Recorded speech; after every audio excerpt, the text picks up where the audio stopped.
우리 사도신경 고백하심으로 살아계신 하나님께 예배하겠습니다. 나는 전능하신 아버지 하나님 천지의 창조주를 믿습니다. 나는 그의 유일하신 아들 우리 주 예수 그리스도를 믿습니다. 그는 성령으로 잉태되어 동정녀 마리아에게서 나시고 본디오 빌라도에게 고난을 받아 십자가에 못 박혀 죽으시고 장사된 지 사흘 만에 죽은 자 가운데서 다시 살아나셨으며 하늘에 오르시어 전능하신 아버지 하나님 우편에 앉아 계시다가 거기로부터 살아있는 자와 죽은 자를 심판하러 오십니다. 나는 성령을 믿으며 거룩한 공교회와 성도의 교제와 죄를 용서받는 것과 몸의 부활과 영생을 믿습니다. 아멘.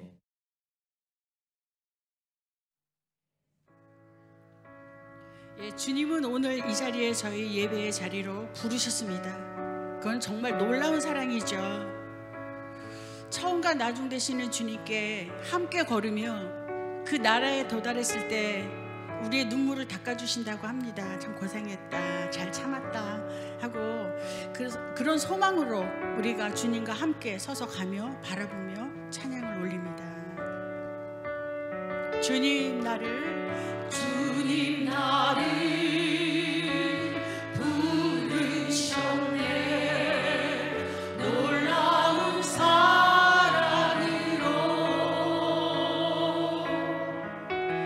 교류하고 겸손하신 주님, 그 안에서 나 쉼을 얻네. 주님 나와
지난주에 광고드렸던 허브장 모임은 제가 이번 주 급하게 한사랑교회에서 설교 부탁을 받아서 웬만하면 제가 거절하는데 이번에 제 마음에 가서 도와드리고 싶다라는 마음이 있어서 우리 허부장님들께 양해를 구하고 2부 예배가 마치고 한사랑교회 가서 설교하게 되었습니다. 저 위해서 기도해 주시고 우리 허부장님들 모임은 한 주 미루어서 다음 주 주일 오후 2시로 하도록 하겠습니다. 다음 주일 허부장 모임 후에 오후 3시부터 우리 목양실에서 당회원들과 사역원장님들 모여서 협력회의하도록 하겠습니다. 다음 주 주일 2부 예배 때는 우리 드림홀에서 모든 주일학교, 청년부, 중고등부, 초등부, 유치부가 한 장소에서 한 몸으로 우리 함께 예배 드리겠습니다. CD 캠프가 방학 때 다가오고 있습니다. 많은 분들이 또 지원해 주셨습니다. 너무나 감사합니다. 그래도 많을수록 우리가 아이들 교육을 퀄리티 있게 잘할 수 있기 때문에요. 오늘 첫 번째 총 모임이 있습니다. 오늘 오시면 되겠습니다. 오늘 열린교회에서 저녁 6시에 전체 모임, 우리 찬양 율동팀, 담임 선생님들, 보조 선생님들, 또 모든 교역자들 함께 모여서 우리 함께 주제 나누고 또 기도하는 그런 시간 되겠습니다. 갖겠습니다. 생명의 삶 9호로 사무실에서 신청하신 분들 찾아가셔서 말씀 묵상 하시기 바랍니다. 우리 청년부에서 광고 드린 대로 우리 도움이 필요하신 분들, 여러 가지 도움이 필요하신 분들 우리 김대원 전사님께 말씀해 주셔서 청년부들을 통해서 도움을 받으시기 바랍니다. 다음 주 주일 새벽 2시에서 새벽 2시부터 데일라이트 세이빙이 시작됩니다. 새벽 2시가 새벽 3시가 됩니다. 그래서 다음 주에는 좀 피곤한 얼굴로 우리 모이도록 하겠습니다. 피곤하셔도 꼭 오셔서 여기서 주무시면 됩니다. 저도 진짜 피곤하면 제 설교 틀어놓고 잡니다. 제 설교 틀어놓고 자면 잠이 잘 오더라고요. 다음 주 착오 없으시기 바랍니다.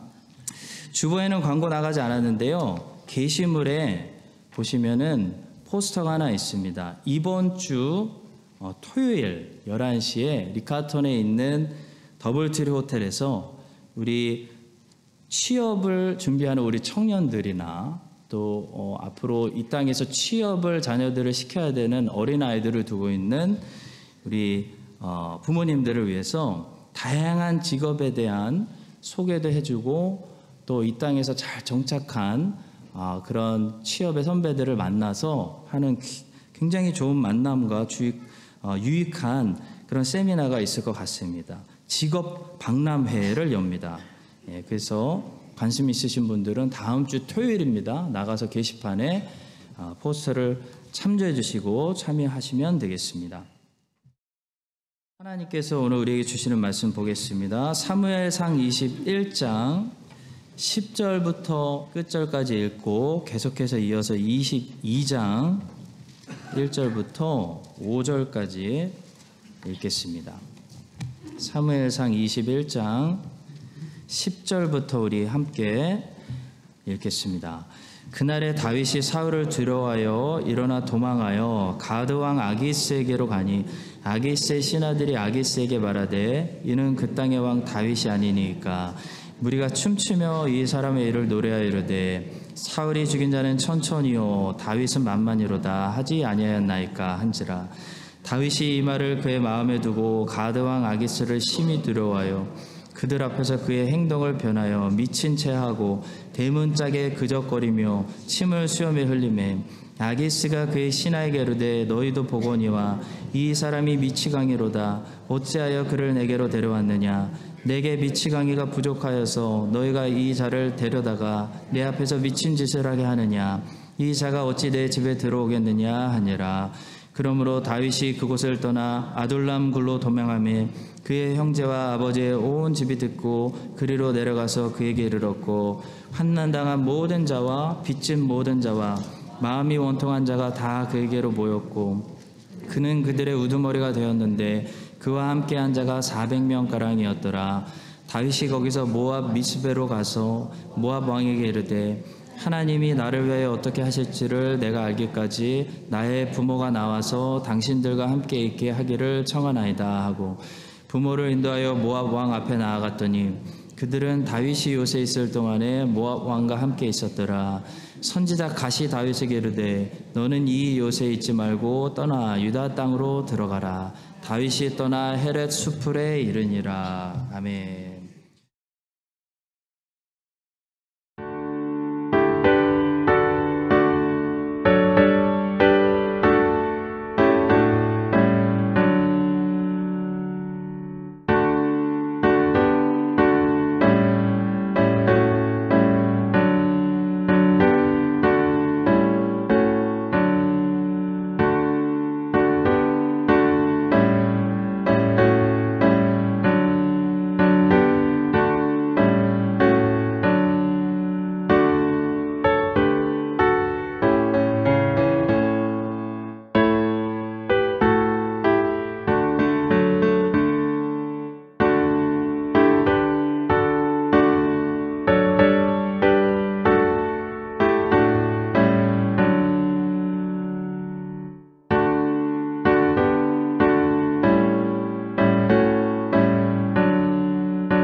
주님, 이 땅에서 구원받은 주의 백성들이 이 땅의 보너스의 삶을 거룩한 11조처럼 나를 위해서 쓰지 않고 먼저 주님을 위해서 다 태워드리는 그런 삶이 되게 하여 주시옵소서. 하나님, 그래서 영생에 가서 여기서 누리지 못할 것들 거기 가서 누리고, 여기서 자지 못했던 것들 거기 가서 자고, 여기서 먹지 못했던 거 거기 가서 먹고, 여기서 자랑하지 못하고 참았던 거 거기 가서 주님께서 높여주시는, 하나님께서 갚아주시는 주의 백성들의 영생을 기다립니다. 하나님, 이 땅이 악합니다. 이 땅에 복음이 필요하고 주님 재림하실 날을 주의 백성들이 깨어나서 기다리게 하여 주시옵소서. 우리의 물질을 모았습니다. 하나님, 향기로운 제사로 받아주시고 이 물질이 쓰여질 때 예수의 이름이 높임받고 뉴질랜드에 복음이 전도되는 역사들이 있게 하여 주시옵소서. 성가대의 찬양을 통해 하나님 높아지시는 예수님의 영광 보기 원합니다. 말씀을 듣고 전할 때 말씀을 통해 영광 중에 계신 예수 그리스도의 얼굴 보는 그런 귀한 평화의 시간 되게 하여 주시옵소서. 축복하며 예수 그리스도의 이름으로 기도합니다. 아멘.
자, 오늘 말씀은 다윗이 아둘람 굴로 도망하다라는 제목으로 말씀을 전하겠습니다.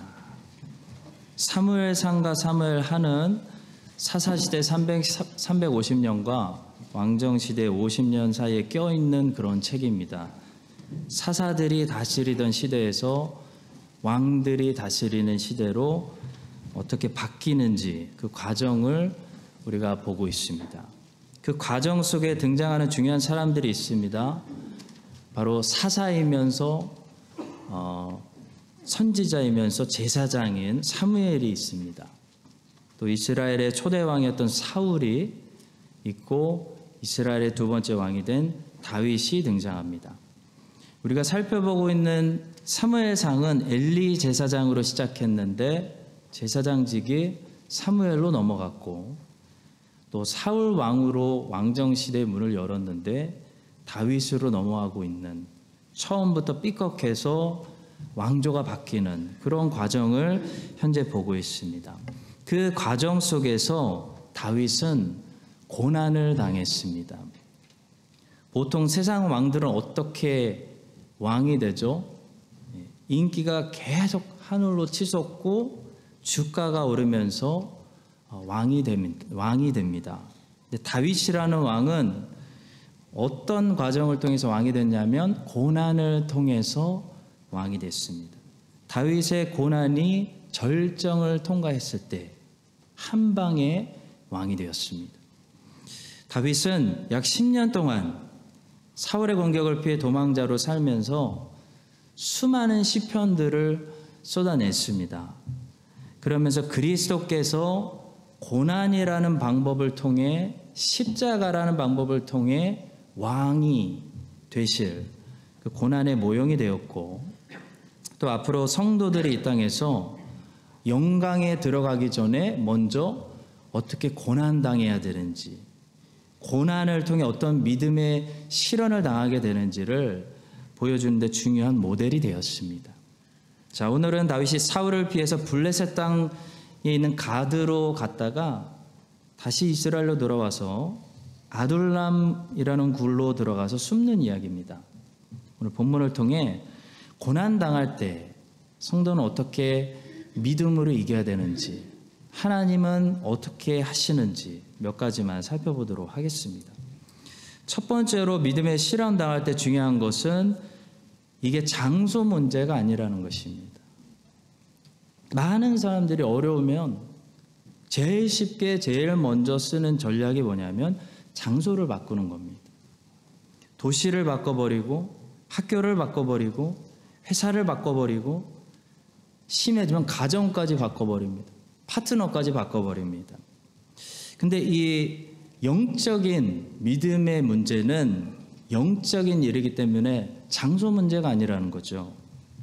내가 안 바뀌면 내 믿음이 자라지 않으면 장소 바꿔도 거기서 또 비슷한 상처를 받고 또 비슷한 시험을 받고 어려움을 느끼고 똑같은 공격을 받는 것입니다.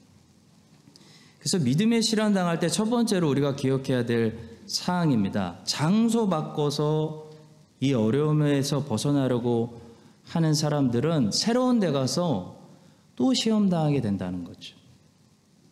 자, 믿음의 실현이라는 것은 믿음이 자라야 끝나는 것입니다.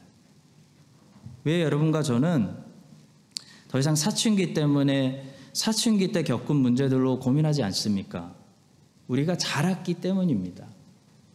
자라야 사춘기 문제가 끝나는 것이지 유학을 가고 이민 가고 학교 바꿔도 사춘기에 있는 청소년들은 어디 가나 사춘기 청소년이 겪는 유혹들과 문제들을 비슷한 시험을 받을 수밖에 없는 겁니다. 자, 다윗은 믿음의 실현을 당하고 있습니다. 근데 다윗도 너무 고통스러워서 여기 갔다가 저기 갔다가 해봤습니다. 장소를 바꿔봤습니다. 왼쪽으로 블레셋 땅에 가보기도 하고 오른쪽으로 모압 땅에 가보기도 했습니다. 근데 결론은 어떻게 됐죠? 다시 이스라엘로 돌아오고 있습니다. 장소 바꾼다고 끝나는 문제가 아니기 때문입니다. 장소 바꾸면 사실 더 큰 문제를 만날 수 있습니다. 사울을 피해서 좀 안전한 곳으로 가보려고 블레셋 땅으로 갔는데 블레셋 사람들이 다윗을 한눈에 알아봤습니다. 그래서 아기스 왕에게 다윗을 당장 죽여야 된다고, 위험한 사람이라고 모함해가지고 다윗이 어떻게 했습니까? 거기서 입에서 침 흘리고 문을 막 긁으면서 미친 척하고 겨우 살아 도망쳤습니다. 골리앗을 죽인 다윗이 골리앗의 칼을 들고 골리앗의 고향인 가드로 들어갔다는 것은 다윗도 정말 정신이 없었다는 것을, 정신 나갔다는 것을 말합니다. 정신 나갈 정도로, 판단이 안 될 정도로 너무 고통스러우면 사람이 지금 이 장소에서만 벗어날 수 있으면 해가지고 엉뚱한 데로, 별로 좋지 않은 곳으로도 막 가게 되는 것을 보게 됩니다. 자, 성도 여러분, 사울의 공격 때문에 미칠 것 같아서 가드로 갔는데요, 다윗은 정말 거기서 미친 척하고 겨우 살아서 도망쳐 나왔습니다. 하나님이 우리의 믿음을 위로 자라나게 키우기로 작정하시고 믿음의 실현을 허락하시면 우리는 거기서 견디고 인내해서 기다려서 믿음이 위로 자라도록 해야 하는 것이지 옆으로 피한다고 끝나는 것이 아닙니다. 위로 자라야 끝나는 것입니다. 옆으로 피하면 엘리멜렉과 나오미처럼 상황만 더 안 좋아집니다. 다윗은 약 10년 동안 이렇게 사울을 피해 다니면서 많은 시편들을 쏟아냈습니다. 가드에서 미친 척하고 살아 돌아올 때 시편 34편과 56편을 썼고, 아둘람굴에 들어갔을 때 시편 57편과 시편 142편을 썼습니다. 근데 다윗이 10년 동안 이렇게 고통당할 때 썼던 시편들을 보니까 공통점이 있어요. 바로 다윗이 고난당하면서 깨달은 것이 있는데, 결국 다윗에게 의지할 것이 여호와 하나님 한 분밖에 없다는 사실을 깨달은 겁니다. 그래서 이 고난당할 때 쓴 시편들을 보시면 다윗이 그걸 고백해요. 하나님만이 나의 구원이십니다. 우리가 잘 부르는 찬양의 가사죠. 자, 성도 여러분, 하나님이 우리에게 고난을 허락하시는 큰 이유 중에 하나는 우리가 하나님 한 분만 다시 의지하도록 하기 위함입니다. 그것이 고난이 성도들에게 언제나 행하는 일입니다. 그 전에는, 고난이 없을 때는 하나님 물론 믿죠. 근데 하나님도 의지하고 돈도 의지하고 학력도 좀 의지하고 건강도 의지하고 뉴질랜드도 철저하게 의지하고 인맥도 의지합니다. 근데 고난이 오면 사람이 어떻게 되는 거죠? 고난이 오면 하나님 한 분만 끝까지 남으시고 내가 나름 의지했던 것들이 다 무너지는 거예요. 다 사라지는 것을 보게 됩니다. 그게 고난이죠. 조셉 얼라인이라는 분은 회개에 대해서 이렇게 정의했습니다. 회개란 유일한 그리스도께로 돌이키는 것이다. 많은 사람들이 회개를 그리스도께로 돌이킨다는 것은 알고 있습니다. 근데 이분은 진정한 회개란 그냥 그리스도께로 돌이키는 것이 아니고 그리스도가 다시 나에게 유일해지는 것이다 라고 정의했습니다. 유일함이 그리스도 앞에 빠지면 아직 회개가 덜 된 거라는 거예요. 다윗이 이전에 하나님 믿지 않은 것이 아닙니다. 하나님 잘 믿었습니다. 근데 고난을 겪고 나니까 다윗에게 어떤 일이 일어나냐면 하나님이 다윗에게 유일한 기쁨이 되시는 거예요. 하나님이 다윗에게 유일한 소망이 되시는 겁니다. 주님이 나의 유일한 요새고 피난처입니다. 세상에 다른 것이 나를 지켜주는 거 아닙니다 라고 시편에서 고백하고 있다는 겁니다. 시편 142편 4절과 5절에서 고난 중에 다윗이 고백합니다. 오른쪽을 살펴보소서. 나를 아는 이도 없고 나의 피난처도 없고 내 영혼을 돌보는 이도 없나이다. 고난이 오니까 깨닫는 거예요. 주님 아무도 없네요. 아무것도 안 되네요. 그리고 고백합니다. 여호와여, 내가 주께 부르짖어 말하기를 주님만이 나의 피난처시오. 살아있는 사람들의 땅에서 나의 유일한 분기십니다 라고 고백하는 겁니다. 시편 56편 10절과 11절에서 다윗이 또 고백합니다. 내가 하나님을 의지하여 그의 말씀을 찬송하며 여호와를 의지하여 그의 말씀을 찬송하리로다. 내가 하나님을 의지하였은즉 두려워하지 아니하리니 사람이 내게 어찌하리까. 다윗의 신앙입니다. 성도 여러분, 우리도 믿음을 가지고 있어요. 우리 안에도 믿음을 주셔서 예배드리고 고백할 수 있는 겁니다. 그리스도가 우리의 기쁨이고 그리스도가 우리의 만족이고 그리스도가 우리의 소망과 목적과 방향이라고 고백합니다. 근데 고난이 왜 성도에게 유익이냐면 고난이 우리에게 만들어내는 결과가 있어요. 바로 그리스도가 나의 유일한 기쁨이고 그리스도가 나의 유일한 만족이고 그리스도만이 내 영혼의 유일한 피난처고 소망이라는 사실을 깨달아지는 것입니다. 고난이 성도에게 그래서 유익인 거예요. 달리는 말은 산업시대가 열리기 전까지 스피드를 상징하는 이동수단이었습니다. 하나님은 말을 참 빨리 달리도록 만드셨어요. 그런데 우리는 말을 타고 사막과 광야를 건너갈 수 없습니다. 사막이 나오고 광야가 나오면 말에서 내려야 돼요. 물이 별로 없고 뜨거운 햇빛이 내리쬐는 또 모래에 푹신 빠지는 그런 사막과 광야를 가려면 우리는 낙타를 타고 가야 됩니다. 낙타는 느립니다. 하나님은 낙타를 빨리 달릴 수 있는 동물로 만들지 않으셨습니다. 성도 여러분, 사막과 광야는 그래서 느리게 가는 곳입니다. 빨리 벗어나는 것이 목적이 아니라는 거예요. 마찬가지로 고난이 올 때는 빨리 가는 것이 아니라 천천히, 어쩔 수 없이 천천히 가야 됩니다. 시간이 길지 않아도 천천히 느껴지는 거죠. 고난은 천천히 가면서 대신 깊이 묵상하면서 갈 수 있습니다. 천천히 낙타를 타고 가면 생각할 시간이 많습니다. 우리는 고난이라는 시간을 통해 생각을 많이 하게 됩니다. 생각을 충분히 하게 됩니다. 돌아보게 됩니다. 묵상하게 됩니다. 그동안 빨리 말을 타고 달려오느라 보지 못했던 분주해진 우리의 마음을 다시 가다듬고 하나님과의 관계를 점검하고 말씀을 더 깊이 묵상하면서 하나님이 나에게 유일한 분이란, 유일한 기쁨이란 사실을 다시 깨닫게 되는 것입니다. 여러분 가족에게 하나님께서 믿음의 시련을 주실 때 그래서 빨리 벗어나기 위해서 옆으로 장소를 옮기지 마시고 하나님이 나에게 허락하신 그 고난의 장소에서 인내함으로 하나님을 더 깊이 신뢰함으로 나의 소망 예수님이 내 유일한 소망 예수님이 되시고 내 기쁨 예수님이 다시 나에게 유일한 기쁨 예수님으로 예수님과의 관계가 더 연합되고 회복될 수 있게 되기를 예수님의 이름으로 간절히 축원합니다.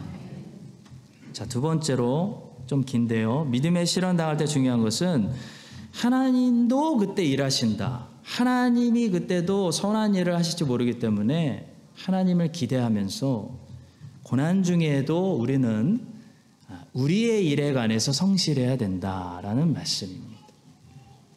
자, 다윗은 가드에 갔다가요, 이제 아들람이라는 굴로 도망왔습니다. 다윗은 절대로 아들람 굴에서 군대를 조직한다거나 거기서 나라를 세우려고 온 것이 아니었습니다. 다윗은 그냥 목숨 건지려고 굴로 들어온 겁니다. 근데 하나님께서 다윗을 위해 하시는 일을 우리는 본문에서 보게 됩니다. 다윗이 아들람 굴에 숨어 있을 때 하나님께서 사람들을 보내세요. 다윗의 친족들과 400명의 환난당한 자, 빚진 자, 마음이 원통한 자들이 갑자기 어떻게 알았는지 소문 듣고 다윗에게 다 몰려와가지고 아들람 굴에 왔습니다. 다윗은 얼떨결에 그들의 우두머리가 돼서 그들을 섬기는 사람이 되었습니다. 자, 그런데 이 사람들이 누구냐면요, 지금은 본문에서 환난당한 자, 빚진 자, 마음이 원통한 자들로 나오지만 이 400명이 조금 있으면 600명으로 늘어나고요. 이 600명이 나중에 다윗을 도와서 함께 다윗 왕국을 세우는 이스라엘의 가장 찬란한 그런 나라를 세우는 위대한 리더들이 되는 사람들입니다. 성도 여러분, 고난 중에 하나님의 자녀가 믿음의 시련을 견디고 있으면 우리만 견디고 있는 것이 아니라요, 하나님도 일하고 계십니다. 하나님도 하나님 자녀를 위해서 움직이시고 역사하시고 일하신다는 사실을 우리가 잊지 말아야 됩니다. 고난 중에, 훈련 중에 계신 성도님들 기억하세요. 하나님도 일하고 계십니다. 눈에 안 보여서 그렇죠. 하나님께 좀 시간을 들이세요. 하나님도 일을 하고 계세요.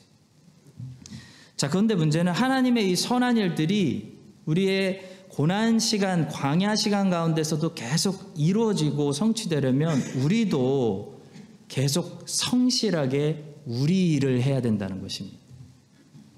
고난 중에 있다고 하나님, 나는 지금 고난 끝날 때까지 이제 안 섬길 거예요 라고 말하면 안 돼요. 성경은 얘기하죠. 내가 하나님께 시험 당한다고 얘기하지 말라고. 하나님이 시험하시지 않는다고.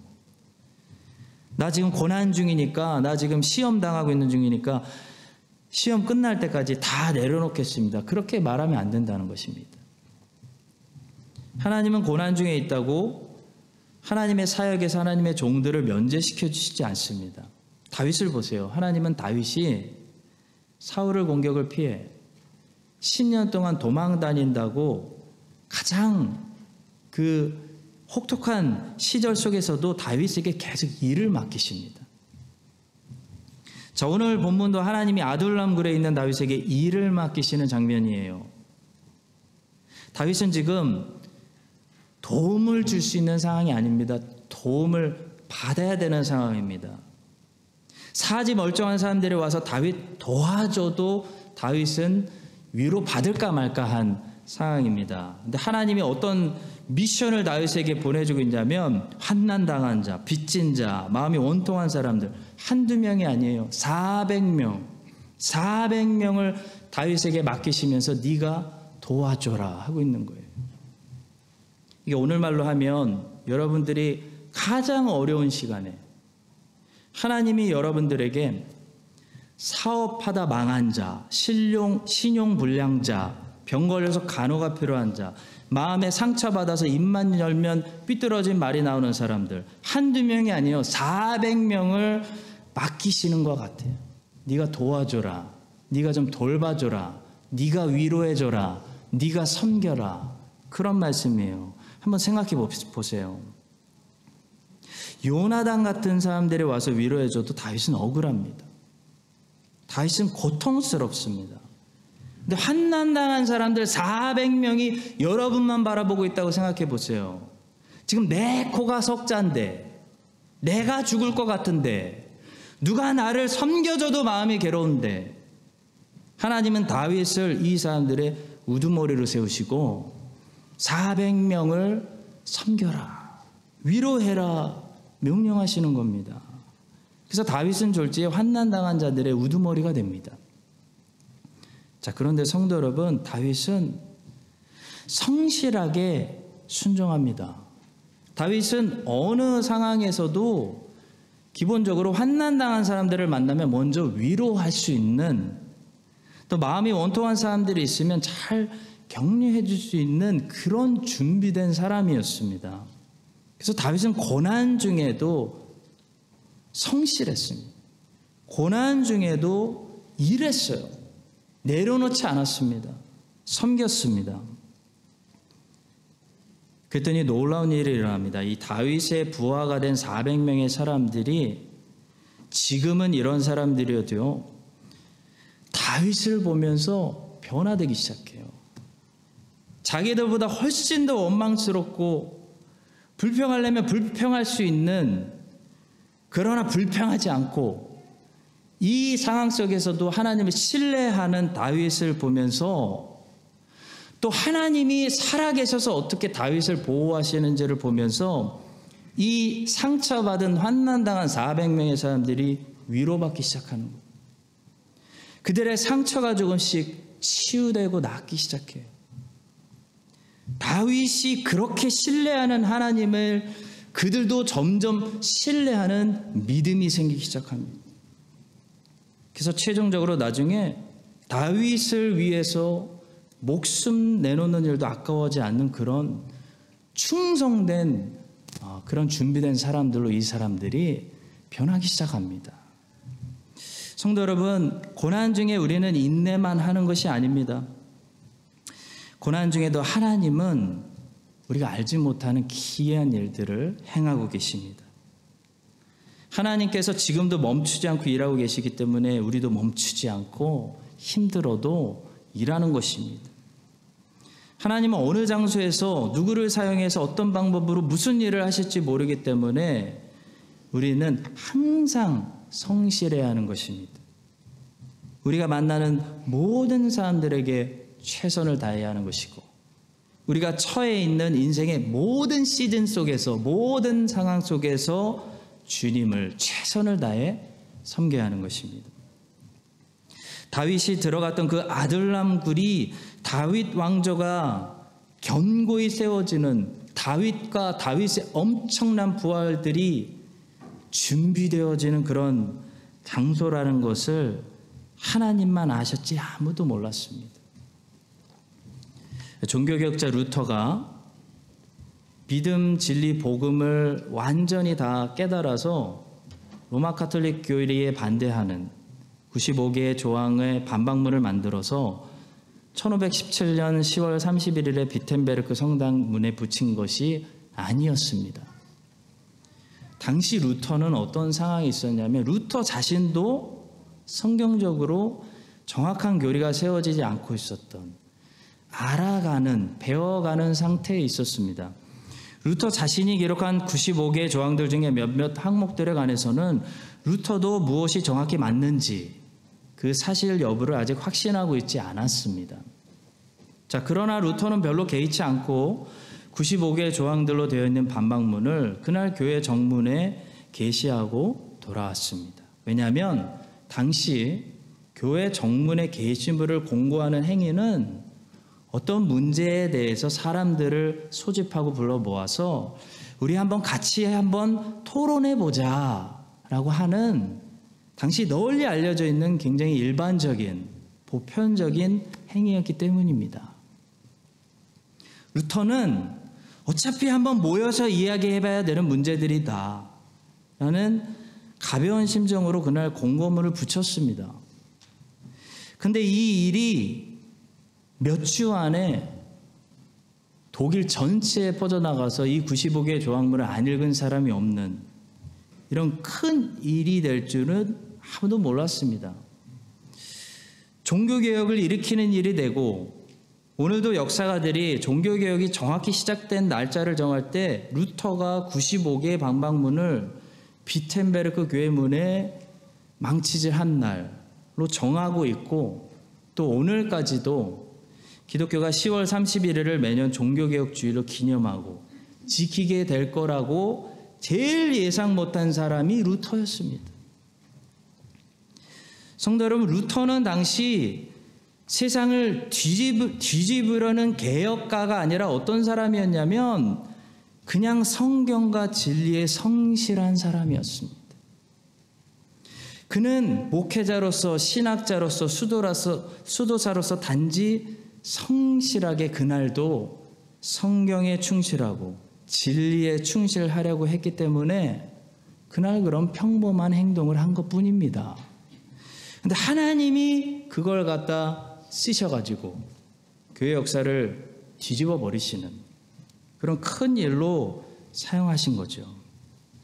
성도 여러분, 하나님은 우리가 어떤 상황 속에서, 어떤 상황에서도 성실하고 주님의 일에 순종하고 있을 때 우리를 놀랍게 쓰실 수 있는 분이십니다.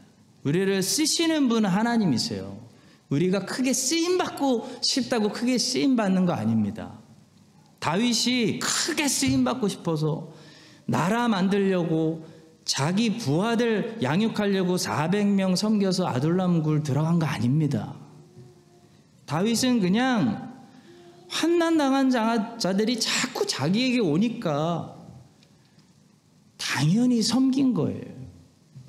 다윗은 왕국 세우려고 아둘람 굴 들어가지 않았습니다. 그런데 하나님이 그 아둘람 굴을 놀랍게 쓰신 거예요. 그래서 항상 성실하게 일하고 순종하고 있는 자가 하나님께 놀랍게 갑자기 어느 날 쓰임 받는 것입니다. 우리는 늘 어디서나 고난 중에라도 하나님 맡겨주신 아주 작은 일이라도 성실히 마땅히 내가 그리스도인으로서 성도로서 해야 될 주님의 명령들에 순종하는 것뿐입니다. 그러면 하나님께서 아둘람 굴을 사용하시고 하나님께서 독일의 수도사 한 사람을 사용하셔서 하나님이 놀라운 일들을 행하시는 것입니다. 여러분과 저도 고난 중이라고 고난 끝날 때까지 다 내려놓고 저를 좀 섬겨주세요. 좀 위로해 주세요. 받을 생각만 하지 마시고요. 우리 주님께서 명령하신 말씀들, 고난 중에도 내 코가 석자일 때가 있어요. 근데 내 코가 석자일 때도 성실하게 순종해서 하나님께서 우리가 알지 못하는 영역에서 놀랍게 일하셔서 우리의 삶의 그 아둘람 시즌이 놀랍게 하나님께 도구로 쓰임받게 되는 그런 역사가 은혜를 주시기를 예수님의 이름으로 간절히 축복합니다. 자, 마지막 세 번째로 믿음의 시련 당할 때 중요한 것은 하나님 말씀에 순종하는 것입니다. 순종, 제일 중요한 거죠. 이 다윗이 연로하신 부모님을 굴에서 오랫동안 모실 수도 없고 자기와 함께 있는 것은 너무나 위험하고 그래서 부모님이라도 안전한 곳으로 자기와 옮겨놓고 자기와 떨어뜨려 놓기 위해서 모압 왕에게 갔습니다. 그때 선지자 갓이 다윗을 만나서 하나님의 말씀을 전하는데요. 본문 5절의 말씀입니다. 선지자 갓이 다윗에게 이르되 너는 이 요새에 있지 말고 떠나 유다 땅으로 들어가라. 다윗이 떠나 헤렛 수풀에 이르니라. 자, 여기서 말하는 요새는 지금 어디를 가리키는 것일까요? 아둘람 굴은 아닙니다. 왜냐하면 아둘람 굴은 이미 유다 지파에게 분배된 유다 땅이었기 때문에 아둘람 굴을 가리키는 것은 아니었던 것 같습니다. 자, 다윗이 그렇다면 모압 땅에서 안전하게 피하려고 했던 것일까요? 잘 모르겠습니다. 성경이 충분한 불필요한 설명을 주지 않습니다. 여기서 가리키는 요새가 정확히 어딘지는 모르지만 유다 땅은 아니었습니다. 어쨌든 하나님께서는 선지자 갓을 통해 다윗에게 여기 요새에 숨어 있지 말고 유다 땅으로 돌아가라 말씀하셨습니다. 그래서 다윗은 하나님 말씀에 순종합니다. 요새를 떠나 유다 땅으로 내렸습니다. 그러면 상황이 좀 나아졌을까요? 그 다음 구절을 보니까 하나님 말씀에 순종해서 유다 땅으로 돌아오자마자 사울이 다윗과 그와 함께 있는 사람들이 다시 나타났다라는 소리를 듣고 다시 군대를 움직이기 시작합니다. 6절의 말씀입니다. 사울이 다윗과 그와 함께 있는 사람들이 나타났다 함을 들으니라. 성도 여러분, 하나님 말씀은 때로는 순종하기 굉장히 어려운 말씀입니다. 근데 하나님 말씀은 형통함을 보고 순종하는 것이 아닙니다. 하나님 말씀은 하나님을 보고 순종하는 것입니다. 다윗은 하나님의 말씀이기 때문에 순종한 거예요. 형통하려고 순종한 거 아닙니다. 하나님 말씀이기 때문에 순종했습니다. 사람들의 눈에는 하나님 말씀에 순종해서 안전한 요새에 있었는데 위험한 곳으로 나오게 됐다. 사람들은 그렇게 생각할 수 있는데 하나님은 그렇게 보시지 않습니다. 다윗은 하나님 말씀에 순종했기 때문에 사실 더 안전한 요새로 옮겨진 것입니다. 비록 사울이 난리치는 곳에 있지만 다윗이 하나님 말씀에 순종하는 이상은 하나님이 다윗에게 불성각이 되어주시기 때문에 제일 안전한 요새에 들어간 것입니다. 성도 여러분, 하나님은 우리가 얼마나 순종하느냐, 얼마나 하나님 말씀을 신뢰하느냐, 그걸 보세요. 다른 거 보시는 게 아닙니다. 아무리 모압 땅에 있고 요새 안에 있고 굴 안에 숨어 있어도 하나님 보시기에 가장 안전한 것은 우리가 하나님 말씀에 순종하는 그 장소에 있는 것입니다. 열왕기 상하라는 성경은 다들 좋아하실 거예요. 굉장히 재밌는 성경입니다.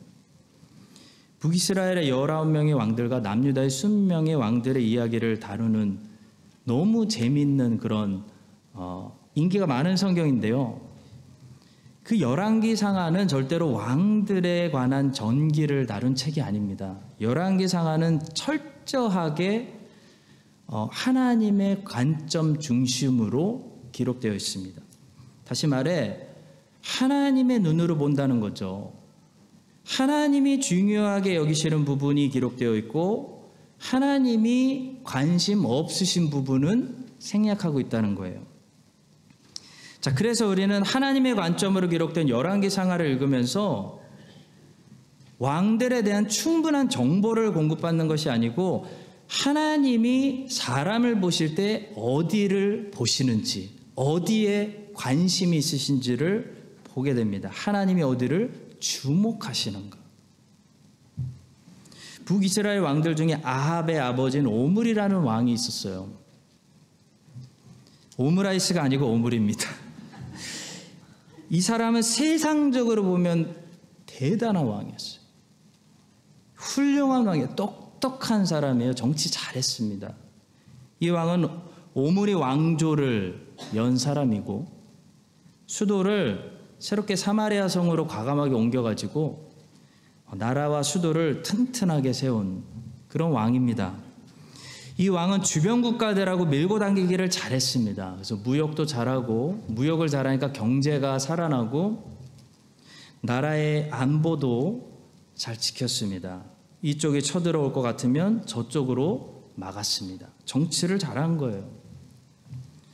모압이라는 나라에서 발견된 비석에 보시면 그래서 이스라엘을 오므리의 집이라고 부를 정도로 이 오므리는 모압 백성들의 기억에도 오래 남아있는 그런 세상에서 유명한 왕이었습니다. 아수르 왕 살만에셀 2세의 기록에도 오므리의 집이라는 말이 나온다고 해요. 그만큼 오므리는 정치적으로, 경제적으로, 외교적으로 나라를 잘 안정시켰기 때문에 세상에서 인정하는 왕이었습니다. 그런데 재미있는 것은 성경은 오므리에 대해서 길게 얘기하지 않습니다.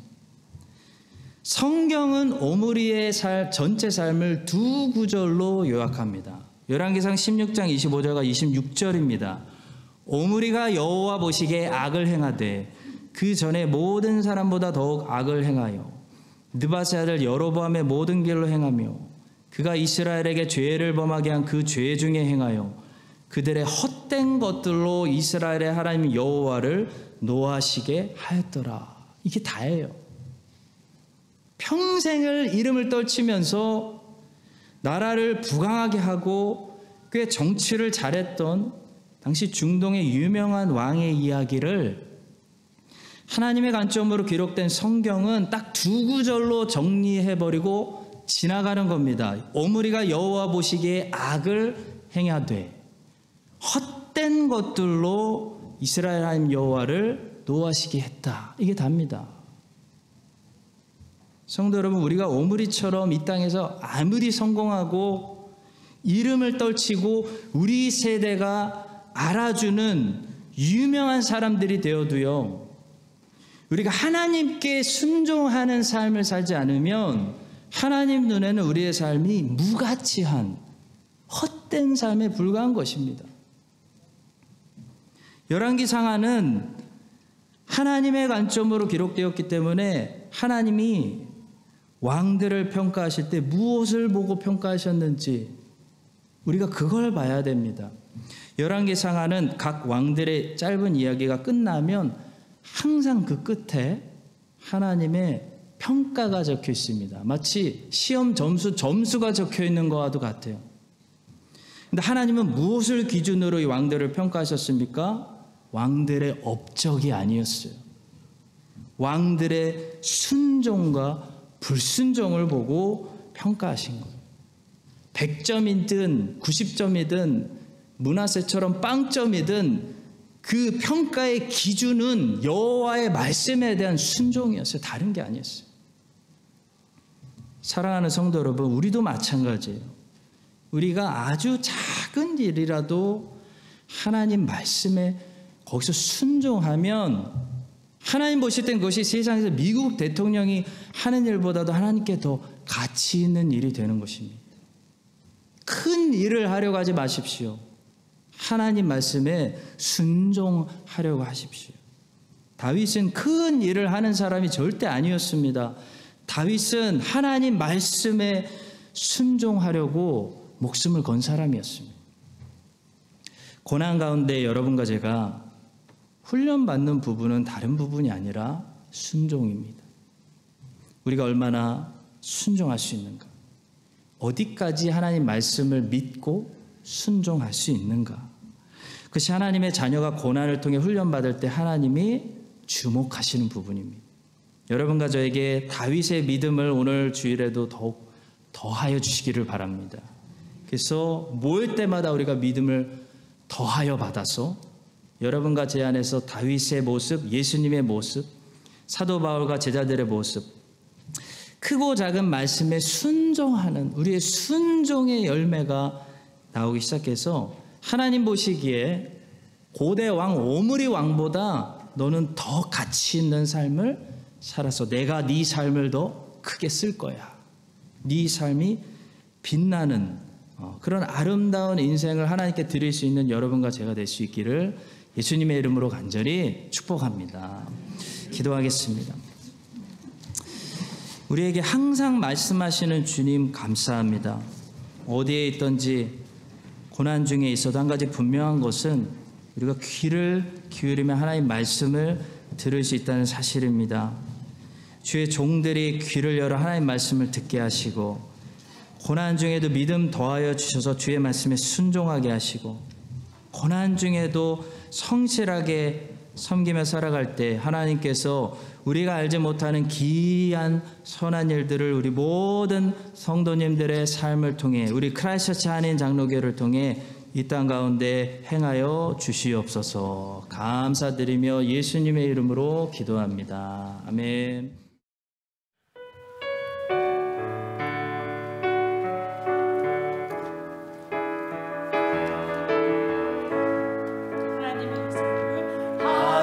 하나님의 사랑을 사모하는 자, 하나님의 평안을 바라보는 자, 너의 모든 것 창조하신 우리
이제는 고난 중에 우리의 유일한 위로가 되시는 예수 그리스도의 은혜와 하나님의 신실하신 사랑과 어느 장소에서나 함께 동행하시는 성령님의 교통하심이 다윗처럼 고난 중에도 믿음으로 주님을 피난처 삼으며 하나님이 행하시는 기이한 일들을 기다리며 오직 주의 말씀에 순종하기로 결단하는 모든 사랑하시는 주의 자녀들 위해 이제부터 영원까지 함께 하시기를 간절히 축원합니다. 아멘.